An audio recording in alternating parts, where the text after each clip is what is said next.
So we'll get started. So good morning, good afternoon, good evening, wherever you may be in the world.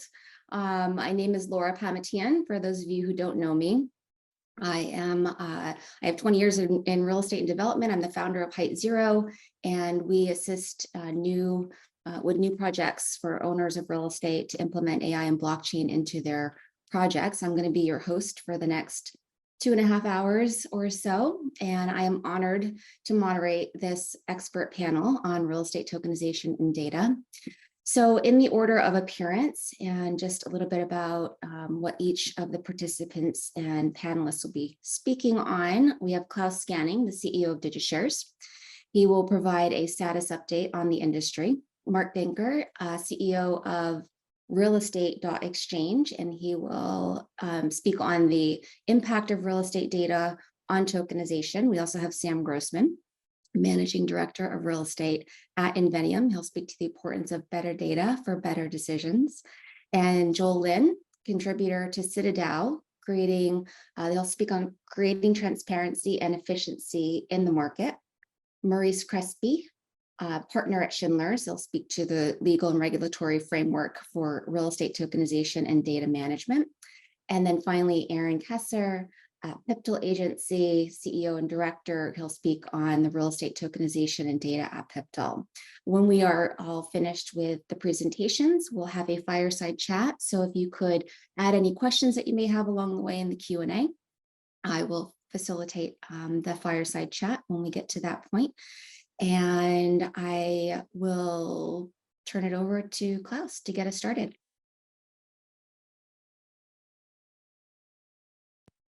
Hi, Laura. Hi, everyone. Thank you very much to Laura for facilitating the webinar today. My name is Klaus. I'm the CEO of DigiShares, and it's a pleasure to see everyone here today and such great speakers. I'm looking forward to a great few hours. Laura is a consultant within the real estate space, focused on tokenization, and she can be extremely helpful on projects within the space. So we are happy to have her here as facilitator today. Otherwise, DigiShares is, of course, a software provider. We are basically a pure tech company. We provide a white label software platform for tokenization of real estate and with functionality for investor onboarding, investor management, KYC, e-signing of documents, share cap table management, bulletin board trading, and so forth. And then we also have a side project called realestate.exchange that we'll hear a bit about today. We are conducting this webinar series basically to educate and motivate the sort of surrounding industries to find out what we are doing and what value there is in tokenization, and sort of trying to spread the word and make it more visible what we're doing in this industry and how we can provide value. This webinar today is focused on data. Data is extremely important, of course, in order to tokenize properties, as we are doing quite a lot. You need to know the appraisal value of the property, and it's important to know it both for, you could say, initial investment into the project, but also for trading, ongoing trading, which we'll hear also more about today. So I'm looking forward to learning more about how to use data in tokenization and how I can bring value to the overall application and the industry. The next two webinars we have planned in this series will be later in April. The first one focused on tokenization in Asia and sort of highlighting some of our Asian partners and clients. And on the day after, actually, will be focused on tokenization in Latin America, where we also have a number of clients and partners that can speak sort of on the local sort of situation within the space. So this will be on April 18 and 19. Other than that, we're going to be in Palo Alto on the 15th of May in Silicon Valley, doing a masterclass in connection with the Blockchain Expo. We have several announcements coming out the next few weeks with integrations into Fireblocks, Dwoller, Fortress, and Sentiglobe. So these are all solutions sort of for wallets, self-custody wallets, but also for different types of payment services, both in Europe and in the US. So it becomes easier sort of for the investors and the users of our white label partners to be to engage with our clients' systems. We are also conducting our own Reg D and S, our own sort of US-based fundraise right now. It started a couple of weeks ago, and we're just getting the marketing campaign into gear. We're using our own platform for it. It's been quite a good learning exercise for us to take our own medicine and use our own platform and try to get everything set up, going through the process with a US lawyer, as any one of our clients would do, and sort of using similar integration options as we see many of our partners using. We use SumSub, for instance, for KYC and KYB. We use Verify Investor for accreditation. We use Mercury Bank in the US for fiat payments, and then we use USDC. We almost regretted this choice over the weekend, but luckily it's stabilized again. So we have both fiat and crypto stablecoin payment options, and it's running really nicely. So that's it from my side. I hope we have a good few hours, and thank you very much to Laura, and back to you, Laura. Thanks, Klaus, and thank you so much for everything that you're doing. I appreciate being here, and thank you for always providing really excellent education and leading in this space. Thanks for that introduction. And next, we're going to hear from Mark Dinker at realestate.exchange. Mark, I will leave this to you. Thank you, Laura. So I believe I can share my screen. Is it possible to see this nice little presentation that I have here? I don't know if you, Laura, can confirm. I just want to make sure before I just move along. Yeah. Yep. Got it. Wonderful. So yes, hello everyone. My name is Mark from Real Estate Exchange, and basically we are here to, let me just minimize this. Our mission is to allow or enable anyone, anywhere in the world to buy and sell real estate on chain. So in a verifiable, immutable way. Surely, after the events over the weekend, as Klaus also alluded to, we have some way to go and some work to do. But being able to buy and sell real estate from anywhere in the world to anywhere in the world is a pretty big endeavor, and it will take time. However, the infrastructure is being built out, and where there's a will, there's a way. So I'll talk a little bit more about how we do this. But before I do, let's just get an idea of how big this market is and how big of an endeavor really we are embarking on with this mission. So the World Economic Forum estimates that 10% of global GDP will be on blockchain by 2027, which equates to approximately $12.5 trillion US. And then the Frankfurt School says that the European tokenization market will be around $1.5 trillion in 2024. So that's next year, guys. So quite a big market, I guess you can say. Whether these numbers will hold true when we get to 2024 and 2027, time will tell. But I think we can all agree that this is going to be a big market. I don't want to dwell too much on the figures here, because as long as that message has come across, I think I've hold my mission here. But when we look at the DeFi, then the future of finance, as many people call it, decentralized finance, you can see that the state of DeFi is quite volatile. It is growing, sure, but it is quite volatile. And this weekend is a great example of that. How much work there's still to do to create a stable, safe trading and finance environment for everyone to feel safe, especially when it comes to something like real estate. Obviously, proponents will argue that the financial industry is undergoing the largest changes the next 10 years compared to what they have the past 20. Blockchain is the enabler, the technology that will enable that sort of explosion in innovation. But as you can see, we need a more stable, more secure environment for this to really happen in real life, especially when it comes to real world assets like real estate. So perhaps most of you, you have heard about decentralized exchanges or DEXs. If you have, or if you try to do a trade on a decentralized exchange, you would know that most assets that you can trade, or tokens, they are utility tokens.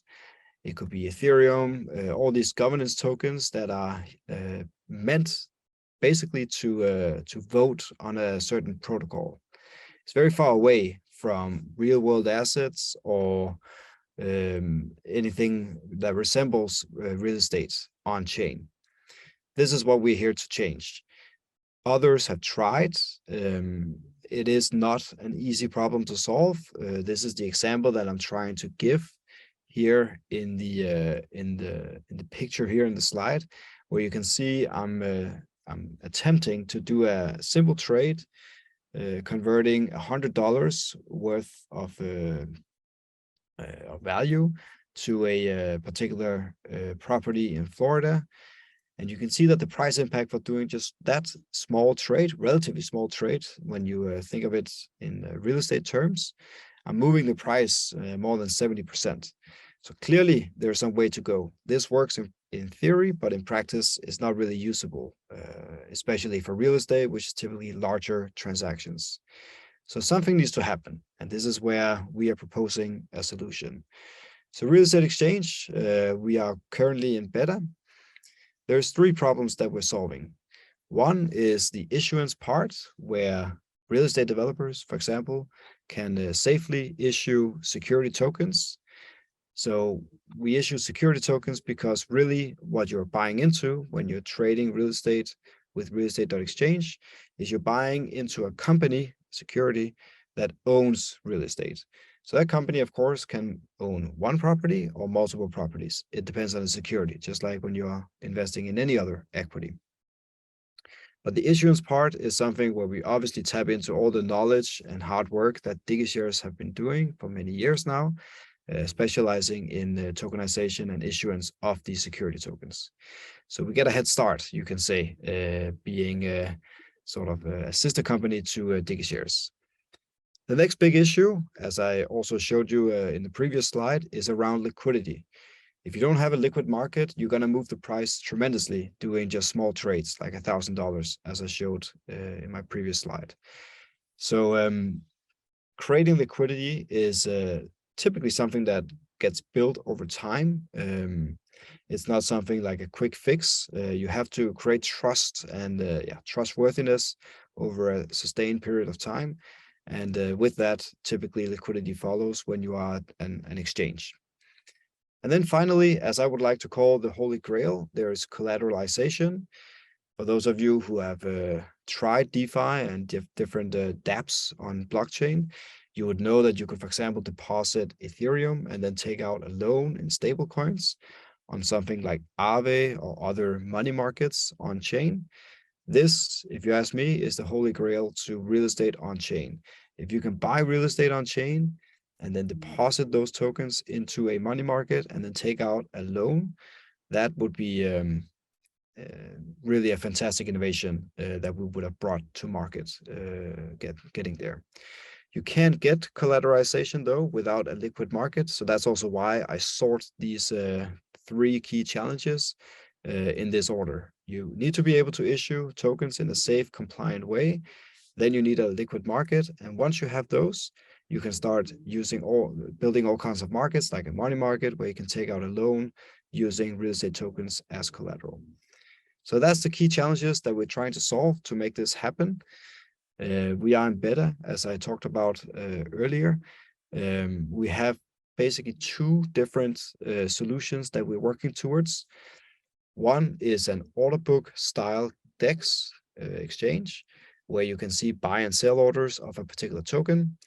And the other is a classic AMM, automated market maker solution, where we are partnering up with Balancer. We partner up with an existing protocol like Balancer, simply because they have liquidity, they have trading volume, they have all these things already. And that's the numbers that I'm showing here on this slide, where you can see the volume, the liquidity provided, the liquidity in different pools, etc. And that is key in order for this to really gain mainstream attraction. But as I mentioned, we will start with a order book style DEX. So what I show you here is a screenshot of our demo platform, where we're actually about to trade a real token, which is on mainnet, on the Ethereum mainnet. This is a property in Vejle in Denmark. So this is an actual token in a real life environment. And as you would see pretty quickly, this resembles very much a classic AMM style of doing trades and building up an exchange. But what you would also see is that we have disabled the swap button. So the AMM solution is basically disabled, but enabled the place order button. And this is where we will start when we go live. We will start with this order book style DEX, where the property developer or the token holder initially who's issuing the token, they will have you can call it like a secured environment where they can sit and see all the different buy orders in the beginning coming in, and only accepting those that they want to accept.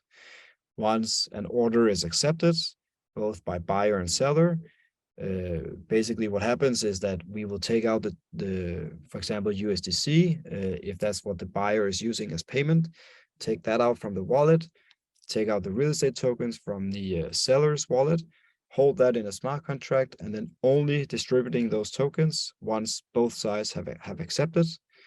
And if they don't accept within a period of time, then the tokens will simply be sent back to them as if nothing happened.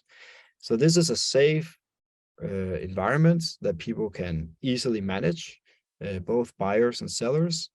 Hopefully, we will start building up enough trust and enough liquidity for us to gain sufficient amount of traction. And once we have that, that's when we start opening up for the AMM style decentralized exchange, which you know if you ever tried something like Uniswap or Balancer or similar solutions. So that's what we're working on. That's what we're doing. To give you a little peek inside the engine room. Of course, I look forward to your questions afterwards, but I thank you for your attention, and yeah, let's work together to bring real estate on chain, guys. Thank you.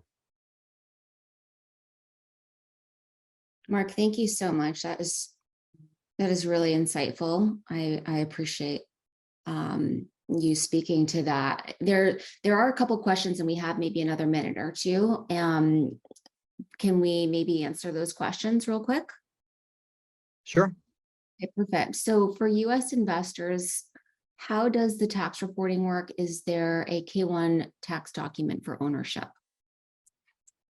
Yeah, so just off the bat, we will not go live initially where US citizens can trade, and that is purely a legal challenge that we face. So right now we are applying for licenses here in Europe. We will hopefully also get a license to operate in Asia. The US, there are some complications for us, and in this environment, because we're dealing with real world assets in a compliant way, also our users need to whitelist themselves. Better be safe than sorry. It's going to be very costly for us to make a mistake. So we want to tread slowly but surely in a compliant way. So right now, the US market, we don't have a clear answer simply because the regulation is not crystal clear. So until we do, it will be a pending answer. Perhaps Klaus want to speak more to this, of course, but yeah, that's where we stand right now. Got it. Thank you. And just one other, David had a question. Can you speak to the management approach of the underlying real estate asset? If I own a token for a property, how involved, not involved, will I need to be in management decisions for the property, et cetera? Yeah, great question. So what you're buying into is, as I also mentioned briefly, is basically the company that operates and owns the real estate. So you would have, before you buy a token, you have a full property page with all the information that you would expect. So that's everything from the financials, of course, of the company that owns the real estate and operates it, the property information naturally. Like the property page is quite long. It's almost like a prospectus, you can say. And as a token holder, you don't really need to do anything.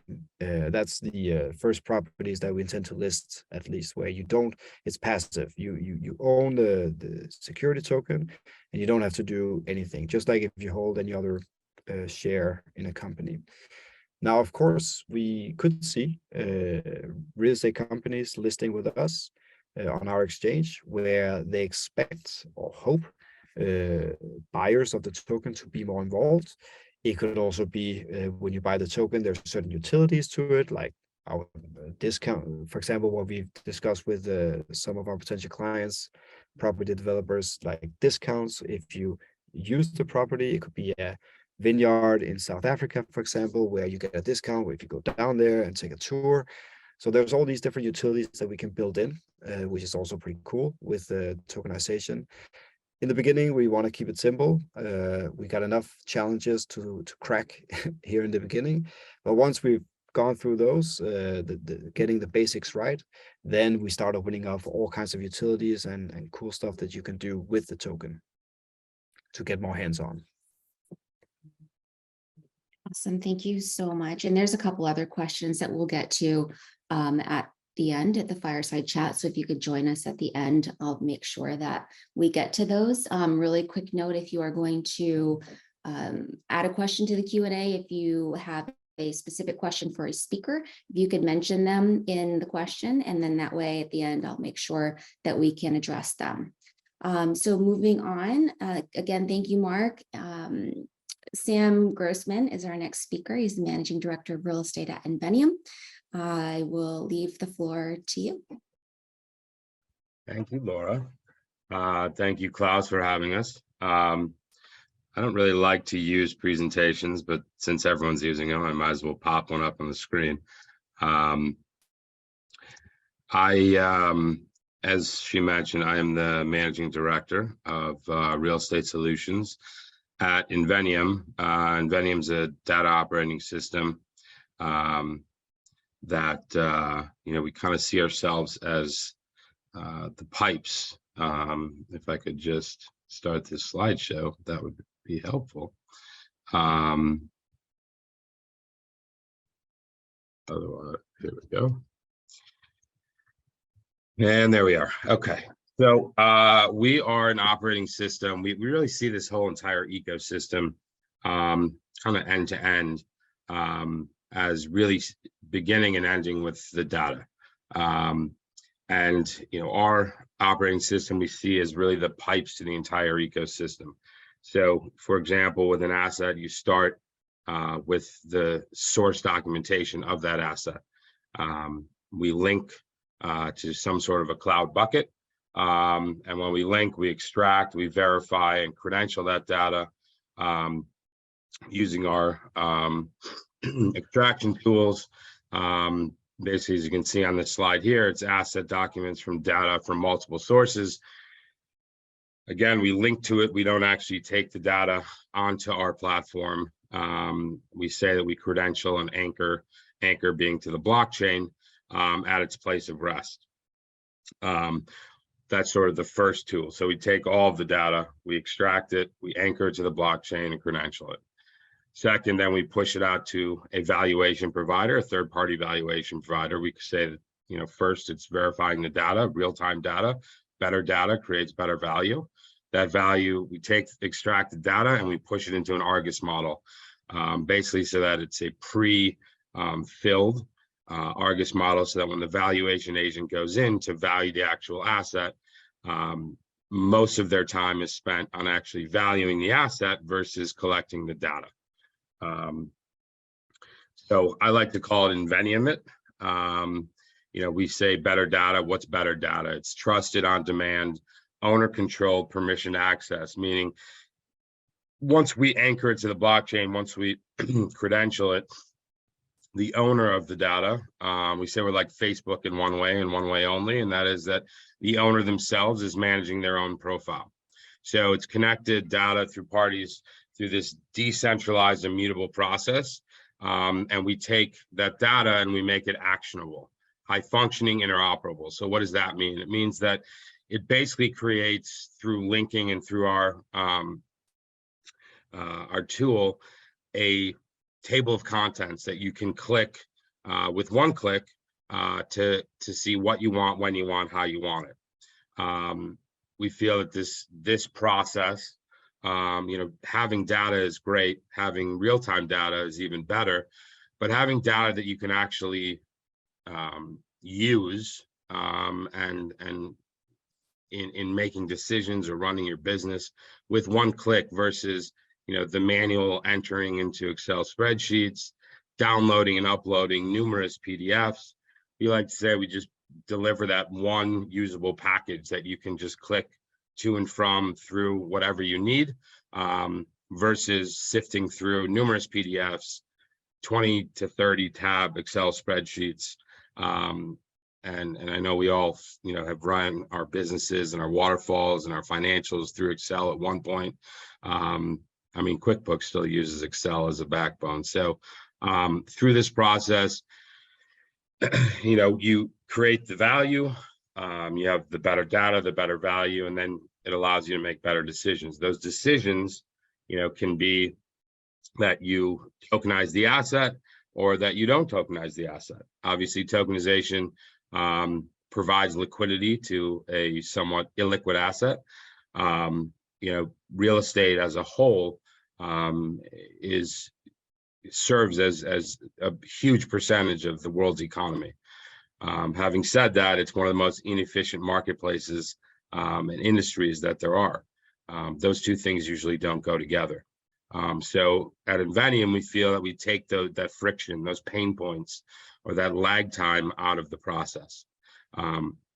We connect asset owners, fund administrators, asset managers, through the workflows, the automated workflows and aggregation of the data artifacts, which is a fancy word for linking the source documents and that table of contents click-through version that I explained before. And we partner with all of our valuation partners, all the major ones out there, for third-party valuations. As you can see in the arrows, it kind of goes from the asset manager or the asset owner through the fund admin, if there is one, through our system to the valuation provider on an automated API basis, and then back through the process, back to the asset owner, asset manager, and then access can be provided to anyone that asset manager or asset owner wants on a permission basis, very specifically. So you can have access to A, but not to B. You can have access to the balance sheet on a quarterly basis, but not on a monthly basis. So all of this, better data, more functioning data, better value, really creates transparency. Increasing the consistency and the frequency at which we gather this data really drives down the overall valuation cost and the unit cost of that. As we've seen, over the last few months with most recently this weekend, but a few months back as well, transparency is key. Due diligence is key. And at Invenium, we feel that due diligence and that transparency comes from an increase in that consistent frequency of transparency and increased frequency of data itself. So you can just see here, we kind of lay out in general terms, the old way of doing an annual valuation for a $20 million asset, 6 to 8 weeks, 150 pages, 16 grand.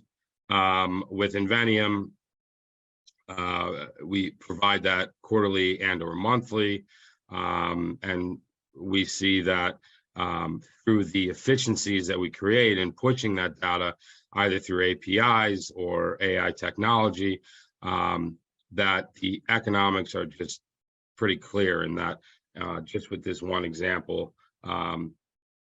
you can see a savings of about 30%. So again, to summarize, overall, what we do is we provide the pipes to this entire ecosystem. We are the data flow. We credential, we verify the data, and we push it or pull it in any direction that the client needs. So, when tokenizing an asset, we feel that, this is not crypto. And the biggest difference between, crypto and tokenization is that tokenization, you have a real asset, physical touch, feel, smell, see asset that is backed up by a true valuation or a mark to market, that a client can dial down and get as granular as they want on that value by clicking through the source data that we link for you. It's the biggest difference between the public and the private markets is data, is transparency. We strongly believe that the efficiencies and the audit trail that blockchain creates with its marriage into real estate or into our technology tool increases that visibility and increases that transparency. And if the investor or client knows the path or knows the information, whether being good or bad, that sort of panic that's created in the public markets, like we saw this last weekend, not that we'll save it, but it definitely won't be as intense. And run on banks aren't necessary, run on companies aren't necessary. If you have a plan and your client has the transparency to the actual source data, that shouldn't be an issue. Again, this is just sort of the entire ecosystem quickly summarized. But again, it's don't know how to stop sharing, but I'll figure it out. There we go. No.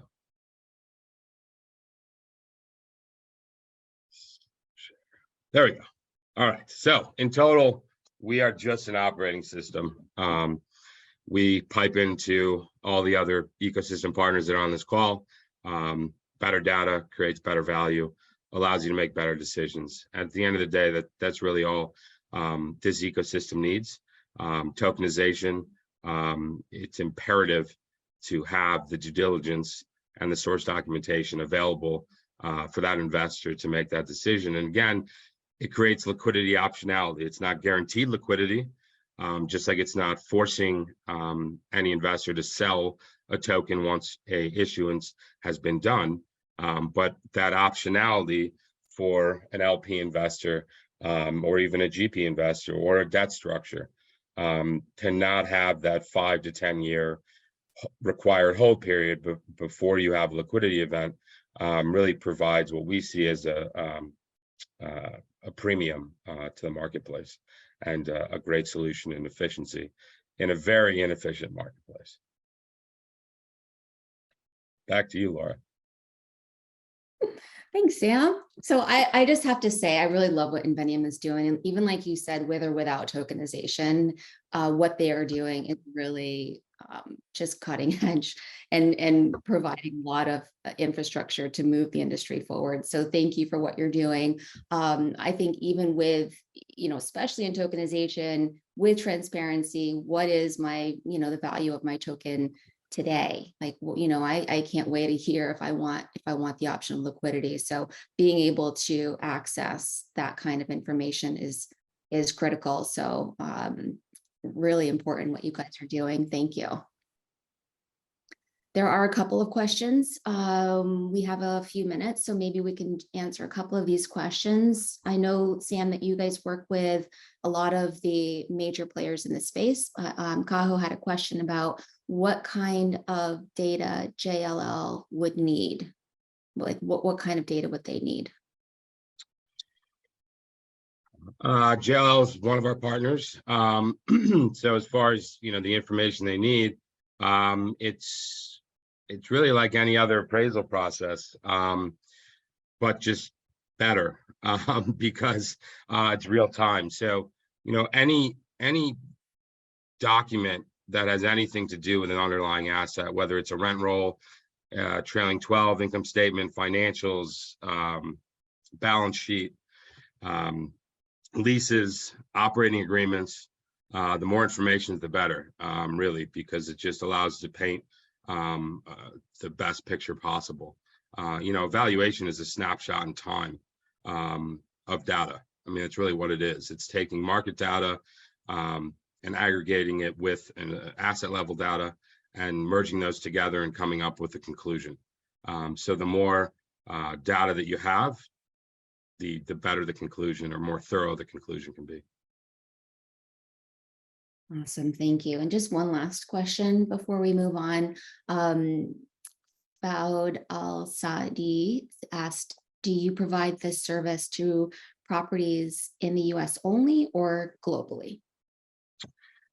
I'm happy to say we're a global company. I mean, we have clients in the Middle East and Europe, Asia, North America, Latins, South America. I would say about 70% of our clients' assets are located in the United States. But we are a well-oiled machine in that we can operate in any market worldwide. Perfect, thank you. And there are maybe one or two more questions, but if you could join us at the end, we'll get to those in the fireside chat. Thanks, Sam. Thank you. So we are going to move on to our next speaker. Joel Lin is a contributor at Citadel. Joel, I will turn it over to you. Thanks, Laura. Hi, everyone. My name is Joel. Let me just pull out the screen. Yep, so there we go. Yeah, so I'm having some laptop problem. Give me a while. Okay, so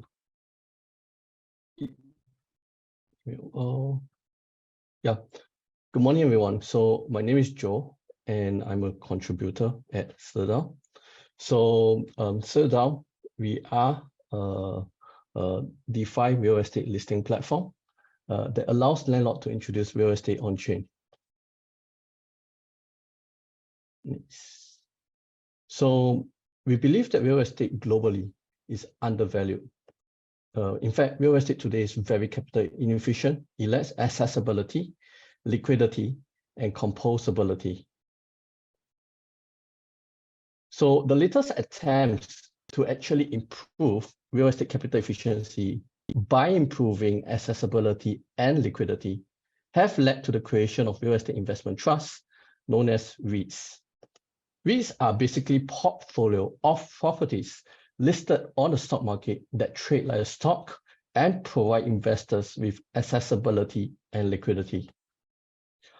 However, the increased accessibility and liquidity comes at significant costs by way of the exchange fees, broker fees, custodian fees, market maker fees, and all their profits. So at Citadel, we take all these fees and profits made by the financial intermediaries and redistribute them back to the real estate token holders. This allows the real estate token holders to get rewarded for more sources of return. For one, the capital gain. Number two, the rental income of the underlying properties. Number three, all the fees and profits generated by the financial intermediaries, such as the exchange, broker, market maker, and custodians. And as a result, the property yield higher return on chain than in the real world. And this higher income will naturally result in a higher value for the property. This is because both the landlord or vendor in this case, as well as the real estate token holder, will get a better value and income from the property, which is actually redistributed from existing financial intermediaries. At the same time, the real estate token holders also enjoy global accessibility, 24/7 liquidity, and composability on the Ethereum chain to build more demand for the real estate token itself. We have, as a proof of concept, actually tokenized one Singapore property already. We brought this on chain, and we use concentrated liquidity to ensure low slippages on DeFi. Now, this have proven to be very successful, As you can see over here, our users were able to purchase up to $100,000 worth of the property token with literally 1.79% slippages. At lower numbers, a lower amount, obviously the slippage is lower. So we believe that this enables users to buy and sell real estate tokens with low slippages, high efficiency, high liquidity on chain, which end up building liquidity and trust in real estate DeFi. So each real estate token will actually represent an individual real estate, and it represents the right to buy out all other real estate token holders to redeem the title deed for the individual real estate via a buyout process. We believe that this is extremely valuable, given how USDC has proven to be resilient, simply because the people who buy the tokenized dollar via USDC, if the token price falls below the US dollar, they were able to actually buy out the USDC at a discount over the weekend. It went as low as 88 cents and exchange it for $1 in the real world. We believe that this will create value for the real estate token and differentiate the ability to detokenize, basically allow us to create this such value that differentiates the USDC from Do Kwon's UST, which ultimately were not able to redeem the $1 in fiat when it fell and collapsed. Now, the Citadel platform will also have its own separate governance token called the Knight tokens. And the Knight token accrue value from these two key points. First, Citadel will collect 2% of all real estate that is tokenized today and perpetually in the future. We'll collect it in terms of the real estate tokens itself. Above all, the property also hold the key, because this project holds the key to tokenizing the property. We will require vendors, landlords listing their property on the platform to buy 5% of their asking price for the real estate listing in the platform Knight tokens and hold onto the Knight tokens for the duration of the listing and sometime after. This will enable Citadel Knight tokens to be positively correlated with 2% of all the real estate introduced on-chain, as well as 5% of the collective asking price of all real estate listing on the platform. We believe that this will be the future of real estate as it unlocks greater value for both the landlord and real estate token holders by making real estate more capital efficient. Thank you for your time, and I'm happy to take any questions you may have after this.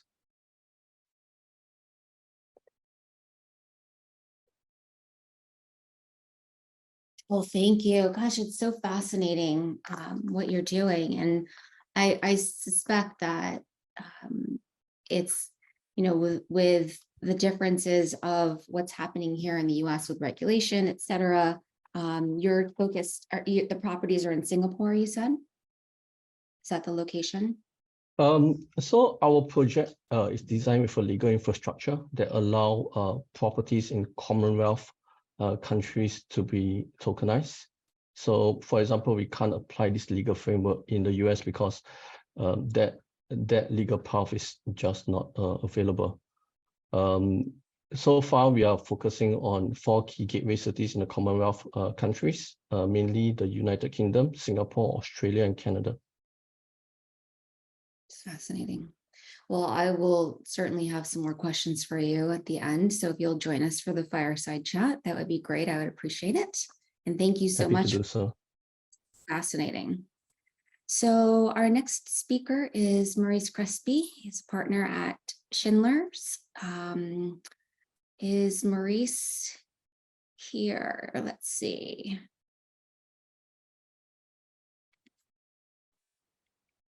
Don't believe so. So let's move on to Aaron Kasser, who is the CEO, Director of Pictal.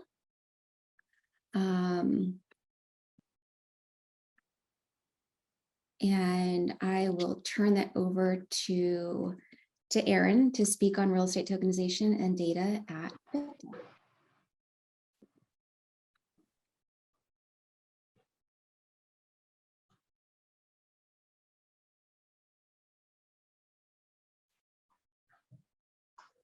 So hi everyone from Australia. It's 1 a.m. nearly in the morning here, 12:46. So, I've been looking forward to being on this call and getting the opportunity to talk to everyone in Europe and, also our Asian friends there as well who are still up at this time. I think before I start, I'd like to share a little quick story of what the future holds.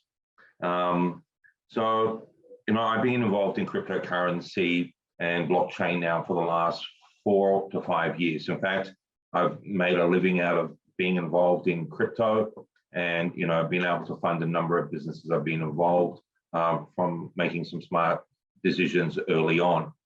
I had my son walk into my office earlier this year, and he looked at me and he said, "Dad, you got 2 choices."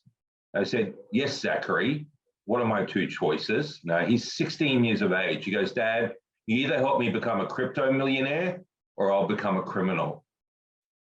So, that got me thinking, kids at this age already are thinking about how to get rich quick. And, his friends, because I don't really talk too much to him about crypto because I'm divorced and he lives with my ex-wife, they're picking up on what's happening in the crypto markets. He's already watching NFTs, what's happening there with Snoop Dogg, and making comments about this industry and, how they can make money easily. So why I wanted to share that with you is because what we're building here today is for the future generations. And tokenization of assets is going to be the future generations' playfield. They're going to buy and sell tokenized assets just like we buy and sell shares on the stock market through a broker. And so that really is one of the driving reasons why, we spent the last solid year trying to work out a way where we can build, an organization that can support, educate, and provide access to assets that can be bought fractionally and or either tokenized on various platforms. And so Pivotal Agency is about literally, creating a shared ownership platform and a way for people to engage in being involved in this exciting space of, property tokenization for us. So to get the presentation started, right? So our goal is to reinvent the way real estate is being sold around the world. So globally, there are over 25 million persons involved in real estate and selling real estate or supporting the transactions in the real estate industry. So you can imagine if we could educate those 25 million people to get involved in this new Web 3.0 economy, supporting a number of the initiatives that we've been discussing tonight. What an amazing opportunity that's going to create, not only for, affordability, accessibility, creating, future generational wealth, but also then reinventing the way finance can be, sought for property investments through DeFi opportunities. So in Australia, we have 110,000 Aussies involved in real estate. And, it's our goal to be able to, capture a good percentage of that market and bring them on board and start educating them about these great opportunities that we're going to be presenting. And so, we're talking about how blockchain can, support, tokenized assets and property, how we can create NFTs around property, where and how people can buy through the metaverse, being able to visit properties, smart contracts supporting then instant execution and reducing a lot of the issues with due diligence, the DeFi opportunity to decentralize finance to fund property purchases, and so many other opportunities that we're going to see come out of this market over the next, I believe, the next 5 years are going to be transformational for tokenized assets. So our journey was to create a way that we could support distribution for future tokenized assets. So we basically have gone 360. We've been, associated with DigiShares now for over a year plus, and we started looking at different ways to be able to, get involved in tokenization in Australia, and look at how to tackle the regulatory issues here. So we decided to create an agency, like a real estate agency, that would specialize in finding solutions to selling tokenized real estate and fractional property. So Pivotal Agency was born from that. To support this, our idea is to launch a property club membership and networking opportunity Australia-wide and take that globally. We've already got 800 plus registered members on our platform waiting to buy fractional property, and then to build that network out through using affiliate marketing and referral network marketing strategies. We've onboarded a number of different service providers from lending to come on board to help us with funding fractional ownerships. We've created our own training academy and worked with real estate professional companies to do that as well. We've got property mentors that we've signed in with to teach people about the value of building a property asset portfolio quickly. And so fractional then offers the opportunity for even teenagers now to start investing and buying a small percentage of a property. And then how we create the wealth checks, how we launch our own rewards program and rewards token that can be used for paying for fees in the property industry, how people can earn cash and crypto from referrals and so on. So, we want to build a whole token economy that supports then this future of tokenized real estate. So in our organization, we've got 3 founders, myself. I've come back from a commodities trading exchange I developed here in Australia for metals, and I've worked on other projects in the industry with Equibank, Pure Gold, launched was part of a team that created training programs around blockchain. And we've got Dallas, 20 years in property, and Rita also, who built one of the largest networks around the world for cryptocurrency and supporting, investing into also tokenized assets. So we've been running a number of seminars here in Australia on the Gold Coast and in Brisbane, talking to professionals in the real estate industry about fractionalization and tokenization. And this has been really quite exciting from that perspective. So as that, I think I just want to make sure that screen's been sharing. Just a little here. Yeah, it's been sharing. It's sharing. Okay, great. I'm sort of looking at a screen. I can't see anyone. Right. So getting back to it. So we've found that there's so much interest from the real estate industry and professionals in this industry about tokenization. They just don't really understand it, and they need to be educated about it.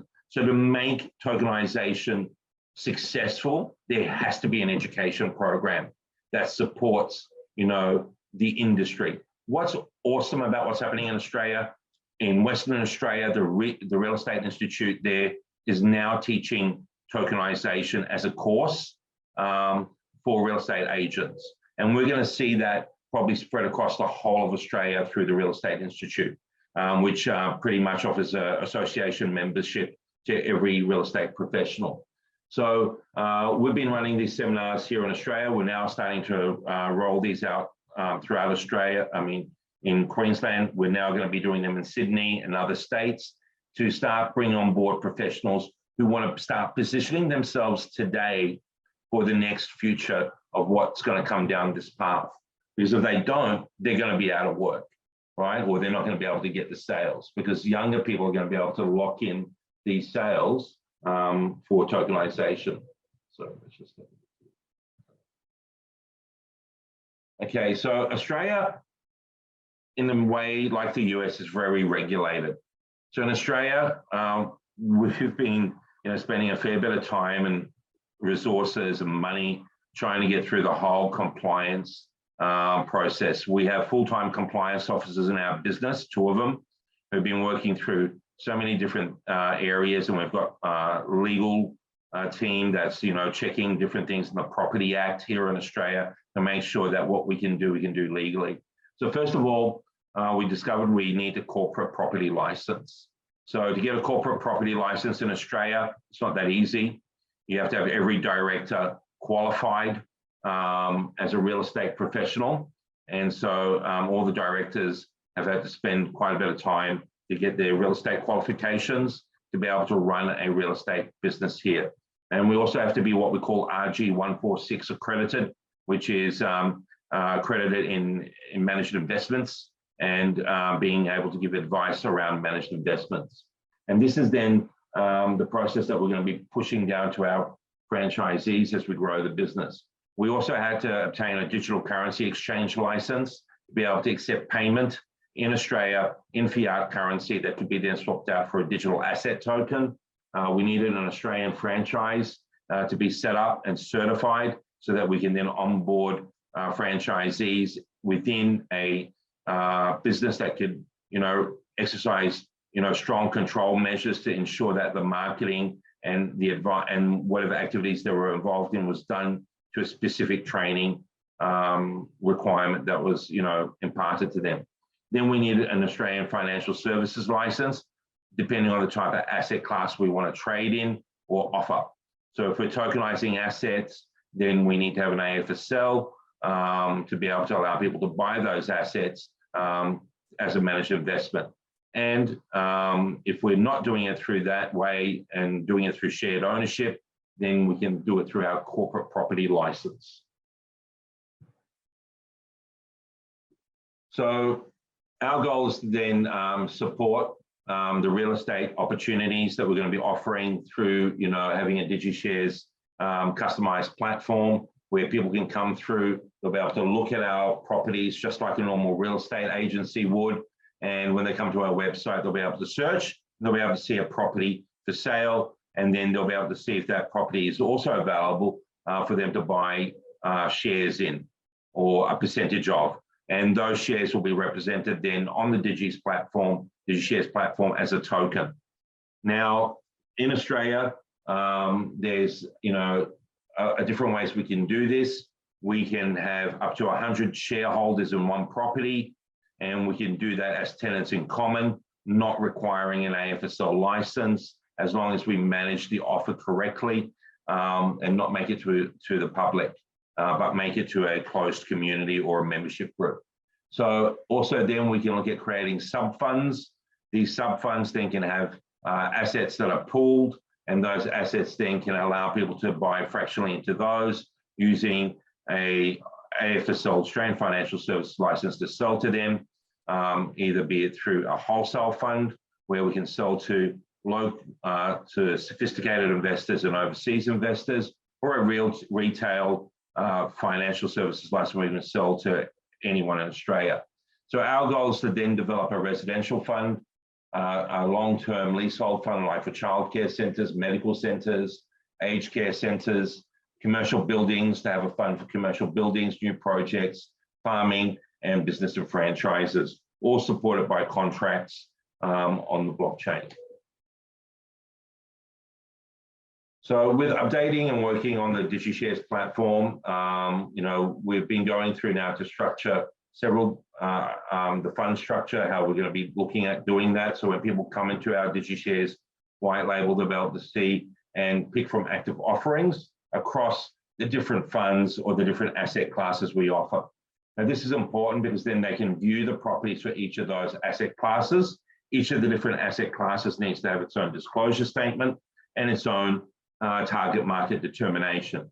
So if you want to invest in the new property development fund, then you must meet the criteria of that fund. So you must be of a certain age, you must be able to contribute a certain amount of capital, and you must have a certain risk appetite or certain type of profile for investing. So as we come through this, then people will need to go through the terms and conditions. to join our platform so that we can then make multiple offers to an individual here in Australia. We ask them to pay a membership fee to the platform. That then allows us to make multiple offers of a like kind to the same individual. All right, once they've done that, then they need to read through, they need to accept the terms and conditions, and then they need to accept what we call the target market determinations and download the product disclosure statements. These are really important to do because then we can then fully show the regulator here that this person is aware of the sort of decision making that they're making to buy tokens. All right, so every property fund, every property we load must have what we call the target market determination documentation and the disclosure statement. So then when we start loading properties on the platform, of course, then we have all the investors information that you need on the asset, what the income highlights will be, what the size of the property is going to be if it's a new development, what the time to build is, who the builders are. All that due diligence has to be loaded to the platform so that they can make an active decision. So our first project is a project development of 57 townhouses, which is a double-story residential building with 4 bedrooms in Melbourne. And total value of the project's about 40 million Australian dollars. And we're looking to tokenize that asset. We're just going through legals right now in Melbourne with property lawyers there to ensure that we can then create 2 types of tokens on the asset, a long-term lease token, and then a property token based on the square meter. So those tokens then will be then managed and then sold through, the DigiShares platform. And then also too, we're looking how we can then onboard that into the real estate.exchange platform. So as you can see here, the properties, the type of properties we got, the lot numbers, the price, and the cost per square meter. And then we tokenize those on an average aggregate so that we can then, make that property available to anyone in Australia or internationally. So what are the benefits for investors? Well, we see that fractional shared ownership and tokenized investments through a managed fund really offer a lot of opportunity. It allows people to participate in deals that before they couldn't do this. In particular, we see that this is going to be really exciting for the commercial property industry, where most people just don't have the capacity to invest in commercial property because they can't get the lending ratios from their banks, because they need to have a higher LVR ratio when investing in commercial property. We also see that it offers a broader opportunity for diversification, where now someone can have the exposure to growing capital, growing property markets. They can invest in different areas. They can get really good yields, and they can get share in the capital growth of those assets, whether they own in full or they own, a portion of the tokenized assets in that property. Speed and flexibility. It's really great to see, data analytics really coming in, and we're looking to partner with companies who can provide strong data analytics, be able to help, investors make really good forecasting decisions on the sort of investments they should be making. Transparency, really important, of course, for access to information. And then, about the property, checking that, it's being approved on the government websites to be built and all that sort of stuff that comes with it. We know that tokenization is going to provide higher returns. It's going to provide us ability to get finance down, the cost of finance, reduce that cost so that we can, on pass that to our investors. And of course, syndication through lead investor groups is going to be great for tokenization.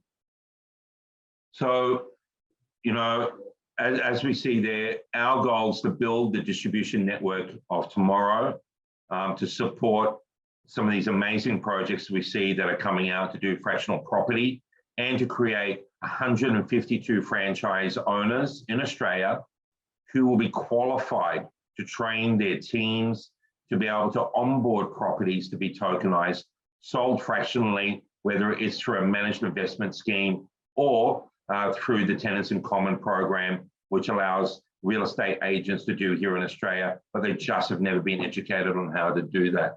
And then to take this business model and apply it to other countries around the world, especially within the Commonwealth, where tenants in common is easily able to be done, and in the USA, where we can then launch a property that can do fractional ownership in the US using the tenants in common strategy in the US.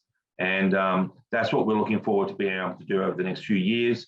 Our goal is very simply to build the largest distribution network in the world for fractional property, and to have qualified agents earning more because they can list more, because anyone who owns a property can now sell the whole property or part of a property through tokenized assets.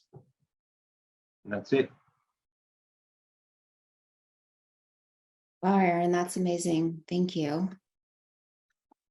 Thank you very much for that presentation. That was really informative, and it's amazing to see what's happening in Australia. I was looking at one of the things that you said that struck me is that you have 110,000 real estate agents in all of Australia. Is that accurate? Is that what you meant? Yeah, that's accurate. It's actually probably more than that now, because those figures were more than 3 years old. Wow.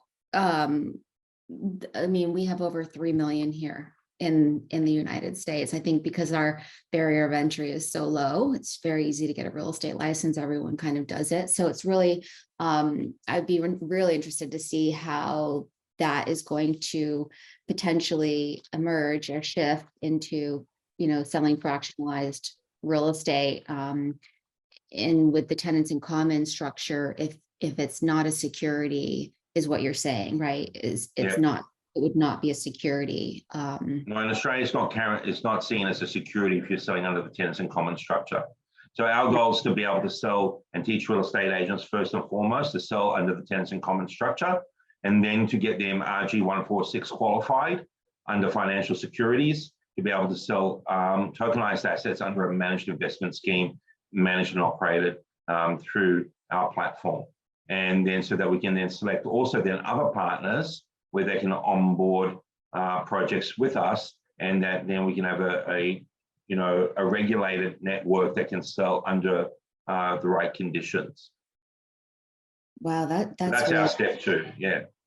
And the best way we saw we can do that is through franchise, because then we can specifically control each of the real estate agent principals that we bring on board.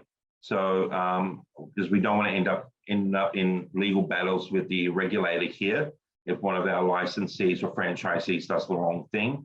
So we need to be able to exert, real control over what they say, how they do it, and the processes that they can sell down tokenized assets. Yeah, the barrier of entry to obtain a securities license here in the US is extremely high. It's very, very difficult, relatively speaking, to getting a real estate license. So, I think that's really a fascinating approach. And I will look forward to keeping track on what you're doing and being in touch and learning more. So thank you for really. Yeah, well, we look forward to coming to the US. There's no doubt about that. And, basically franchising in the US, I think would be quite a challenge. But I know that once we get that right, there's so many opportunities there to build a platform to support tenants in common trading and to record that on the blockchain. It's just not being done by anyone in the US at this time. Yeah, I can suspect. We have, let's see, 1 or 2 questions here real quick, and then we'll move on to the fireside chat. But just specifically for you, Aaron, there's a question that says, are there any restrictions on citizenship when it comes to the platform? Right, so in Australia, we have issues with Foreign Investment Review Board approval. So we're getting legal opinions right now on a foreign investor being able to invest in an existing property that already exists and how that would need to be managed and what's the maximum they would be able to invest. Now, there's generally a $2,000 fee to be approved to invest in Australian property that you can have your name on the title deed as a tenant in common, and then they can invest up to $75,000 in a shared ownership. So we're just getting that, checked to make sure that that's accurate, because then we would have to manage that through our platform, which is a little bit different to investing in a tokenized security, where there wouldn't be that fee because they would never actually own the property, because the property would be held by a managed investment scheme.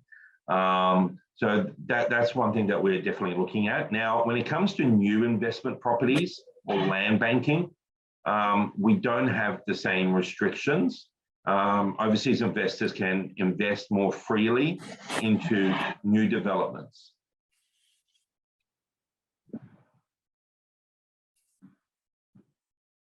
So I'm just trying to see. Yeah. Thank you. So, I think Mark is off mute, so we're hearing a little bit of background there. But nonetheless, maybe we'll move this to the Fireside chat and bring everyone back on, and maybe just have a conversation and answer some questions. Would that be a good time for everyone? We're a little early.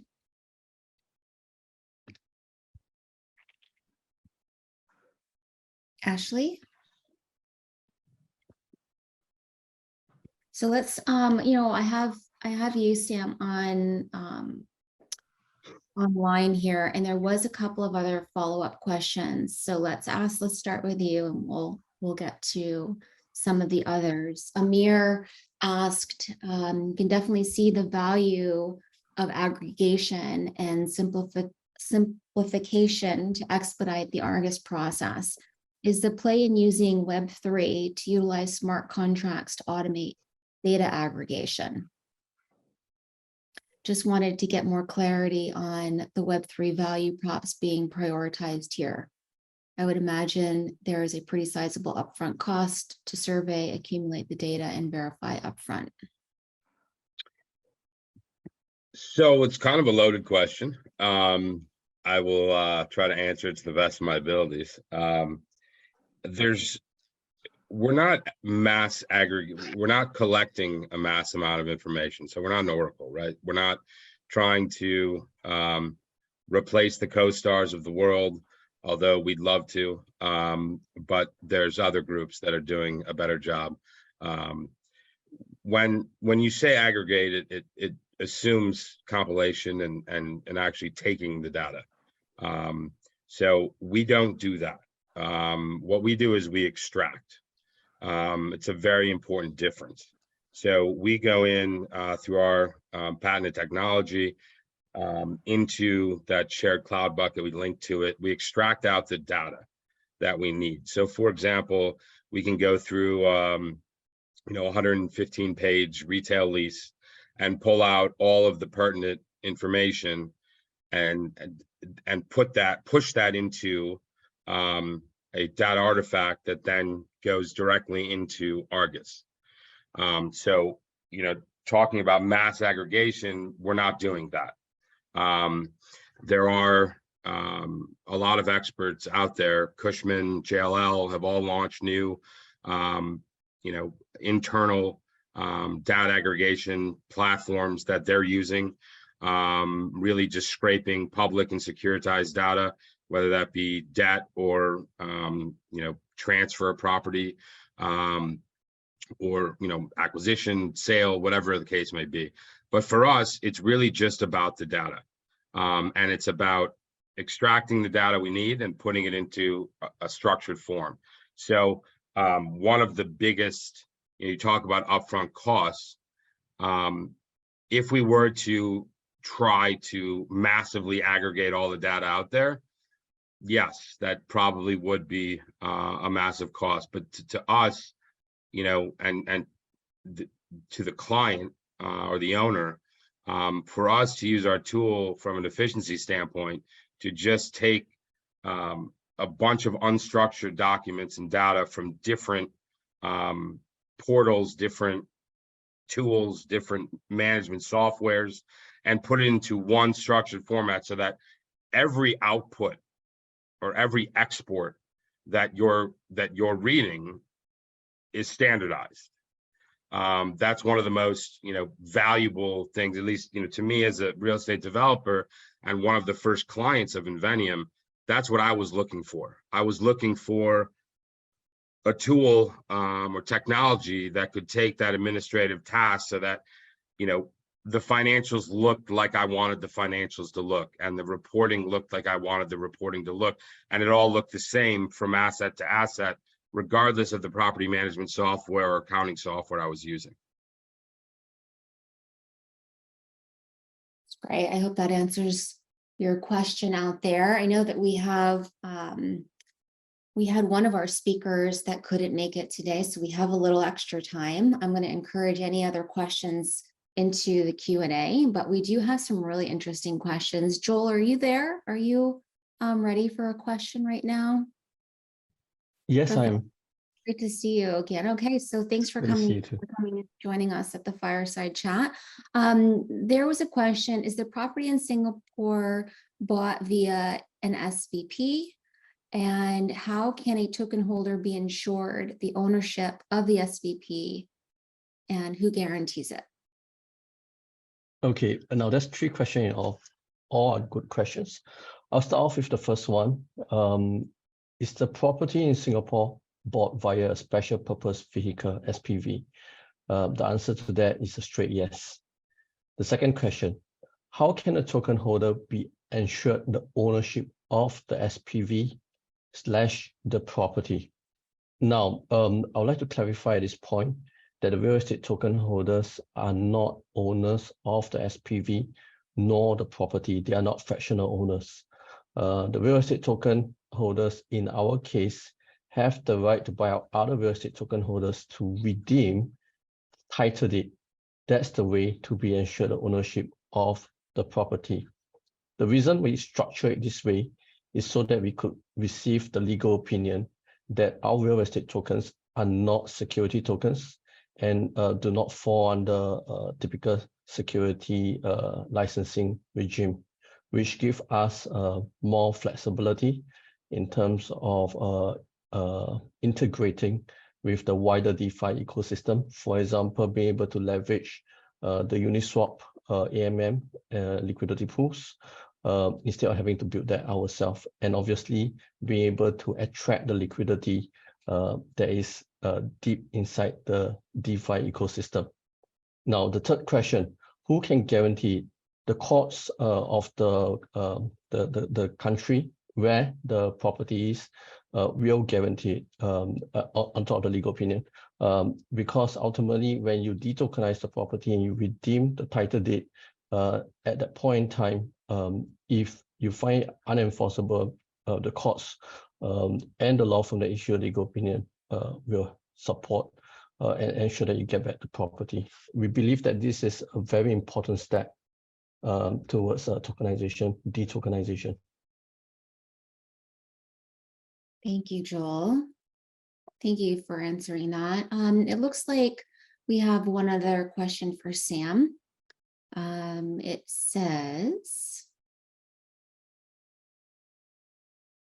wanted to give context on the decision to leverage both public and private blockchains.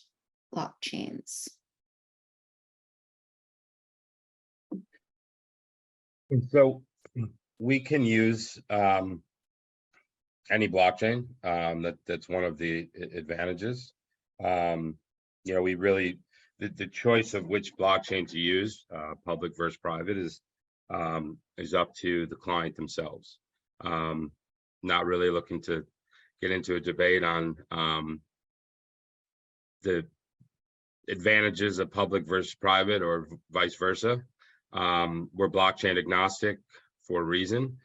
We believe that the success of both the use of blockchain in real estate and also the tokenization marketplace, it will be key to be able to list your token on numerous exchanges regardless of the chain.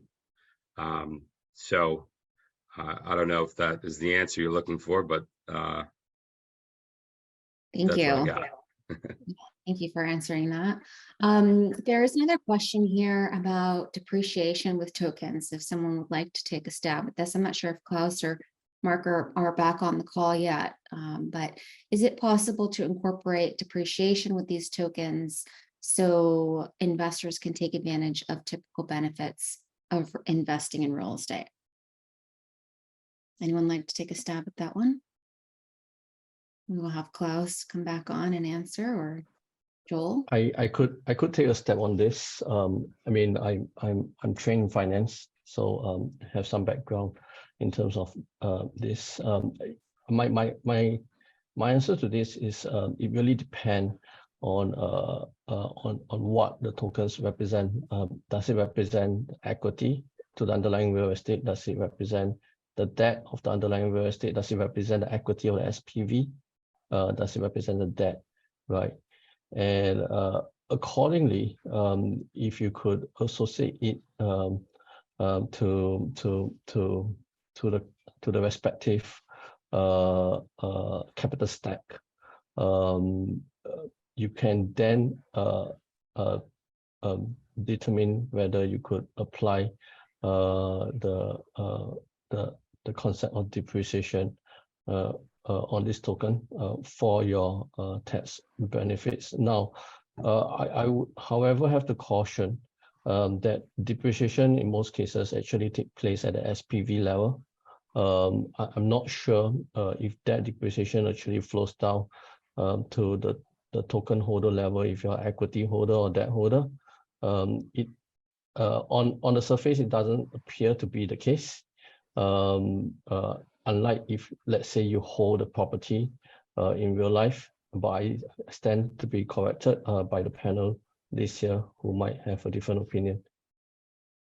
Yeah, so here in Australia, you won't be able to claim depreciation on the tokens if those tokens are sold through a managed investment scheme. It'd be up to the managed investment operator to be able to get those tax benefits for the fund itself, and then translate that into, you know, some value that, you know, will be passed back through to the asset holder. However, under the tenants in common play, as a owner shareholder in a property, you can claim back your portion of the depreciation based on the percentage you hold in that property, right? So if you own 5% of a property, and that's, you know, represented as a share, a token on the platform, then from our point of view on how we account for that in your statements, we can then pass that depreciation to you to claim as a tax benefit, right? And that in Australia only works mostly on new properties, right? So there's a period of time that you can claim that on new properties, and then after that, the depreciation claim cannot be made unless you're renovating a property, and then, you know, you're going back through that whole process again. So I'd just like to add a few things. So in the United States, you know, it definitely depends on the jurisdiction.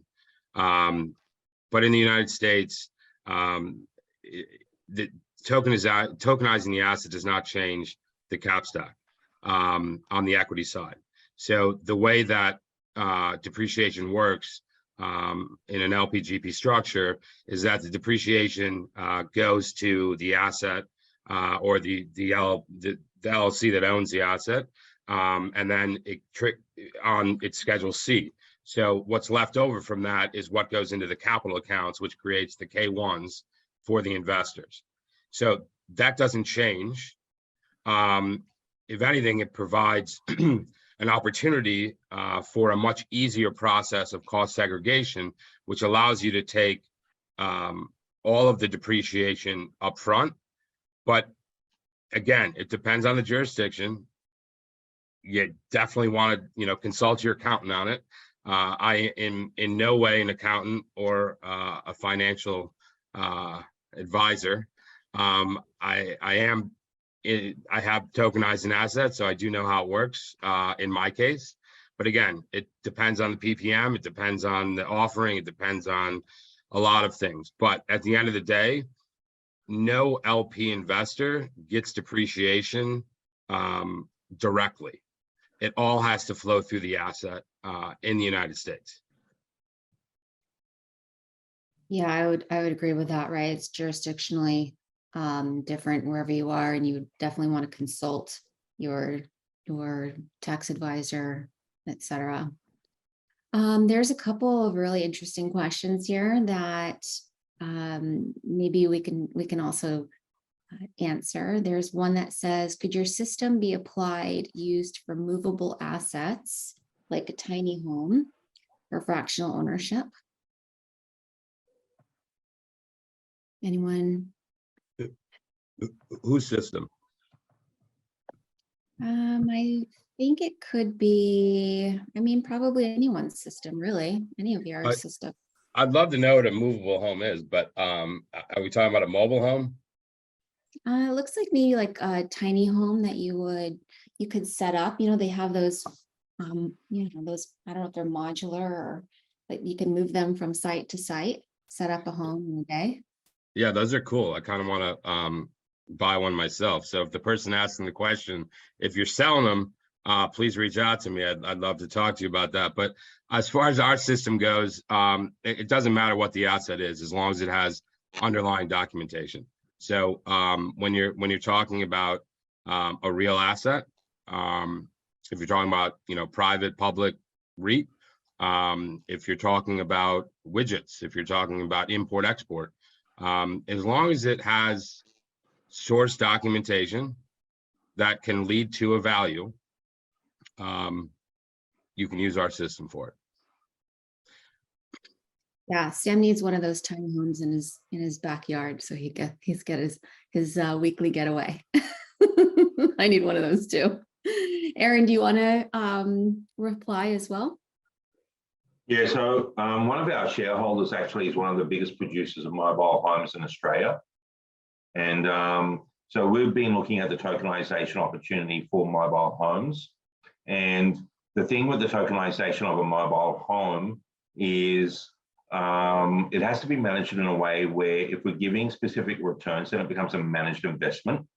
But if people aggregate together and invest fractionally into a mobile home, and they have their own agreement between them, they can do that.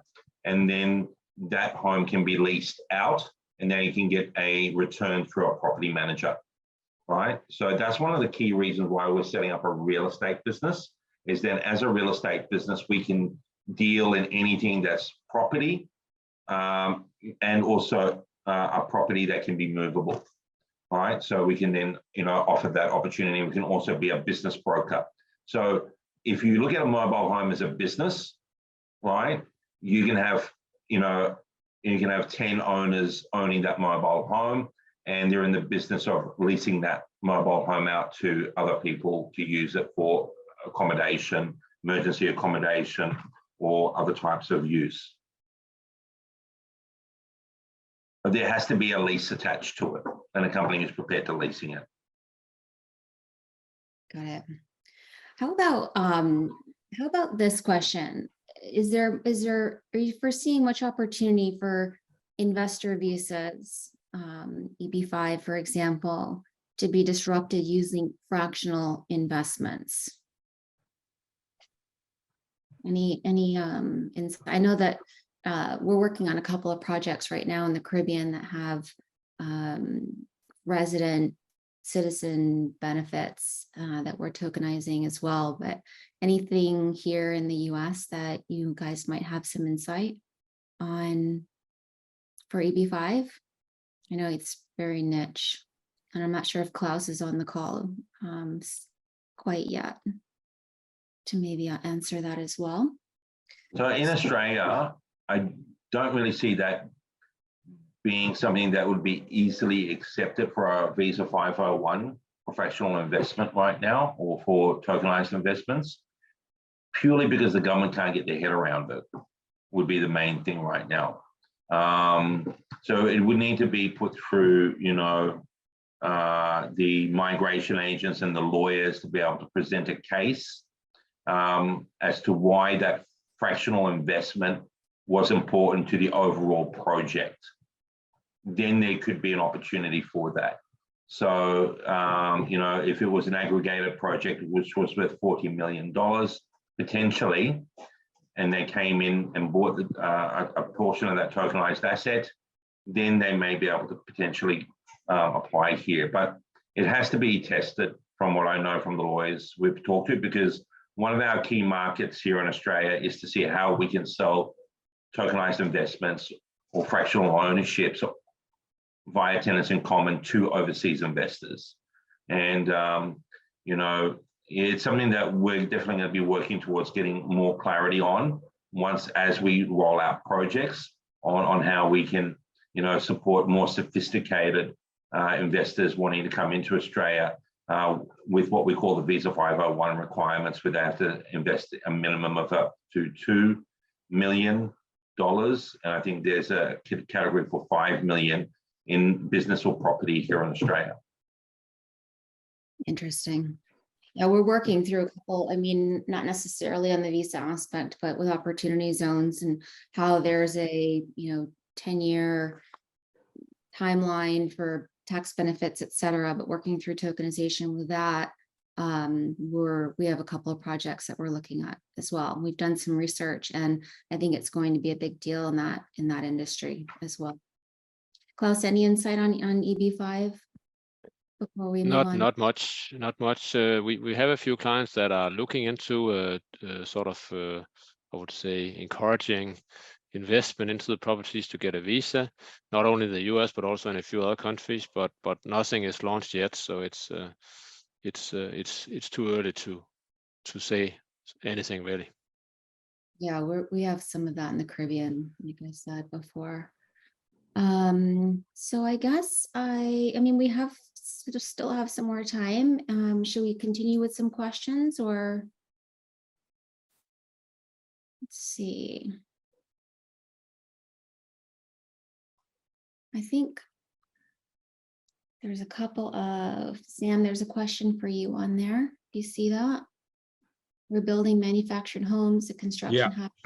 So Ryan, it's a great question. Definitely would love to follow up with you on that.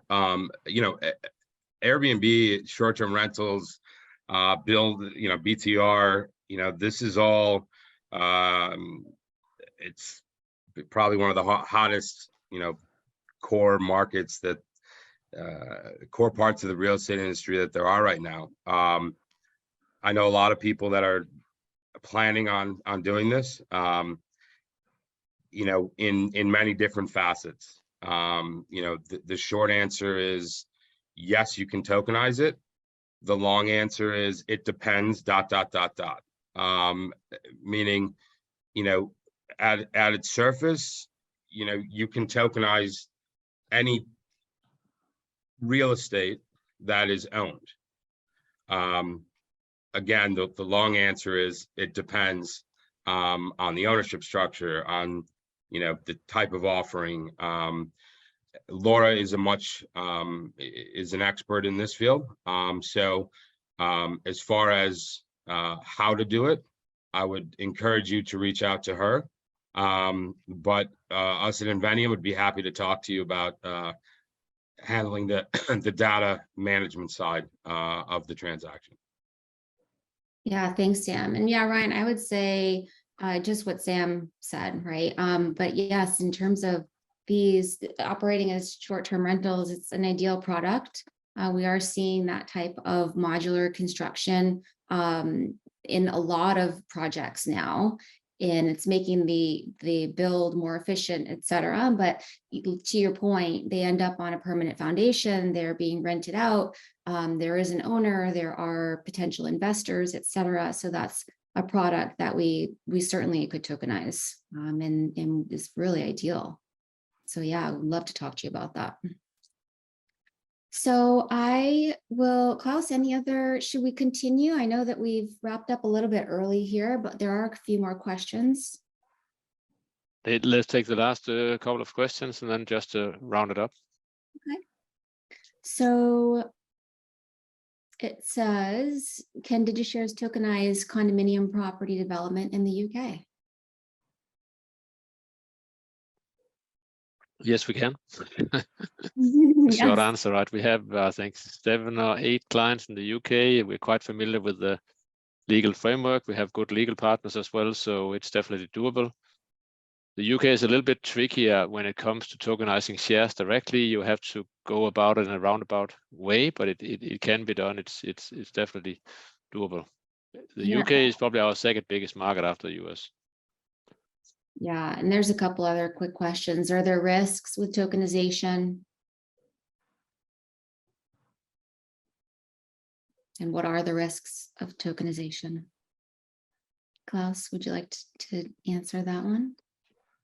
It's a good question. Not something we normally think about so much. I think that tokenizing your property has also been spoken about by the speakers today, actually puts you into a more structured, transparent, and secure approach. So risks should normally go down. I would say, of course, we have seen over the weekend that there's a risk, for instance, using the USDC stablecoin, but I hope that was just a single occurrence. Otherwise, I really don't see the big risk, right? So the fundraising process, or the process that you go about when you sort of raise funding for a project or sell off some assets using tokenization is exactly the same as if you didn't tokenize. So the legal framework is the same. It's just the underlying technology that's more efficient and smarter, more modern, more innovative. So of course, with new technology, you always get some risk, maybe that it doesn't function, or you see some issues or errors. But other than that, I really don't see any special risk. Got it. So I really appreciate everyone being here and attending, and all of the input and insight. The education has been amazing per usual. Maybe we can just kind of wrap up with how you all can be reached. I know that will be posted and shared later, but maybe Sam, if you'd like to go first, how people can reach you if they have further questions.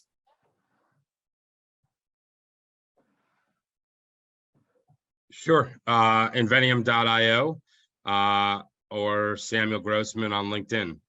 Look forward to talking with all you guys. Perfect. Aaron? Piptal.com. And, my email is aaron@piptal.com. So you can find me on there, and you can pretty much search on LinkedIn. You'll find me on LinkedIn. Great. And Joel? Yeah, so we have a community that can help to answer all questions. It's on our Discord channel. I'm not sure where I can actually post it. Yeah, so if you search Citadel, you can actually find us on Discord. Great. And Mark? Yeah, so we have a Telegram community also where we prefer to communicate and interact. So yeah, go search for us on Real Estate Exchange, or BRIC, which is our native token. You can of course find that also on our website, realestate.exchange. So yeah, make sure to sign up on the newsletter to get the latest and greatest on different properties being listed on chain. Perfect. And for myself, I am the only Laura Pamatian on the entire World Wide Web, so I am very easy to find. I'm also very active on LinkedIn. I want to thank Klaus for having us, for always producing really amazing education. DigiShares is a leader in the space, and thank you everyone for being here. Thank you for hosting and facilitating. Thanks to the speakers.